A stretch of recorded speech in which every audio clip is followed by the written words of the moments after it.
St. Clodfelter with OttersTV here with Evansville closer Logan Sawyer. Logan, you've had a great start to the year in your opportunities to save. You've locked down that ninth for Evansville. So what has led to an even better start than what you had last year? Honestly, just kind of the consistency of a routine and just being able to kind of adjust on the fly with certain things here and there. Like if it's really, really hot out, maybe limit the warm-up, and then if it's super cold out, maybe elongate it a little bit just to feel comfortable in that role of being able to be ready in the night. Yeah, last year you came to Evansville and had a really awesome season. What are some things in the off season that you kind of noticed and tried to build on to have an even better 2022? Honestly, just kind of repeating the same thing every off season. Obviously, trying to find new ways to improve yourself every day. With me, just kind of finding different techniques, picking guys' brains here and there on what they've seen to have success with them. Because I was a guy that kind of had to learn velocity later on. So when I taught myself, I don't want to say myself, but I've had other people help me along the way. The only way I got to that point was by being vulnerable to other ideas. So every offseason I'm kind of looking at not how to remodel myself, but how can I refine certain mechanics and feel more comfortable throwing the ball and not having to worry about certain adjustments here and there. So just being comfortable moments in and kind of knowing what kind of pitcher I am kind of helps alleviate a lot of stress. How important is it to be able to adjust as you progress through your baseball career and not stay stubborn to some sort of idea? That's a good question, because a lot of guys find, like I've had a really good year this year, and they call it the next year the sophomore slump, and they try to either do way too much or they do way less because they're super comfortable. So with me, I just try to find that happy road of, when I go out there, what are the positives that I can continue to build on, and what are the negatives that I need to work on? So that to me is always something that I look to every single time I go on a day-to-day basis, whether if I don't throw in the game and it's just a throwing progression, how I felt that day, and kind of finding what I need to work on and what I need to just to continue to build on. Obviously, we've seen a lot of you in the ninth inning with the lead in a closing situation because the Otters have had a great start through 30 games, being 10 games over. Is there anything that you've seen as somebody who was here last year that has led as a team-wide perspective to a great start?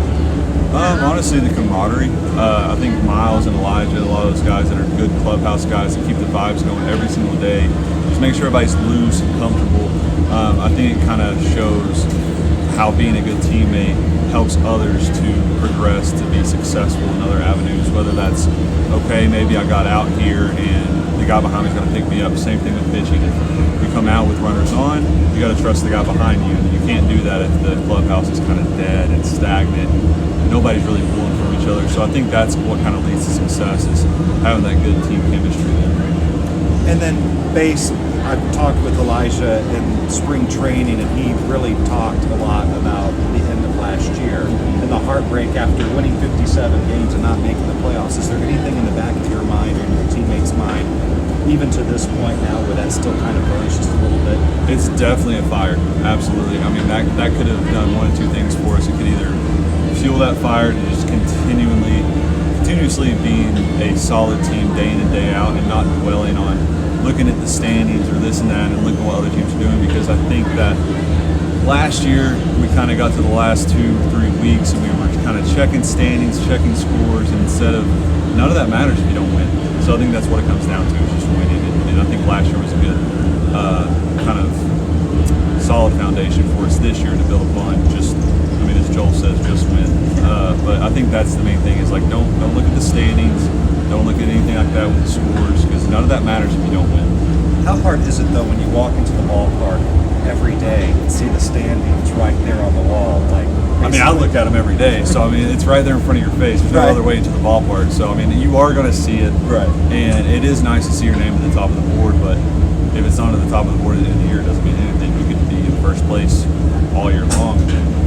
Like last year, it takes one weird rain out where they can't make it up, and it's winning percentage. So, it's good. It helps boost the confidence, and then even if we fall behind, third, fourth, fifth place, something like that, just use it as motivation. When your back's against the wall, are you going to throw a punch and fight your way out, or are you just going to cower and take it? So for me, you gotta fight back there. You got to go out there with the mentality that there's nobody else better on that field than you in that moment. And that's not a cocky thing. It's just confidence that you have to internally have. It's not in your chest saying, hey, look at me, I'm the best. But it's just that mental mode of attack. Like, I'm not going to get beat. And if you Logan Sawyer. You can see him in the ninth inning at Bosse Field. I'm Zane Klopfelter. This has been Otters TV.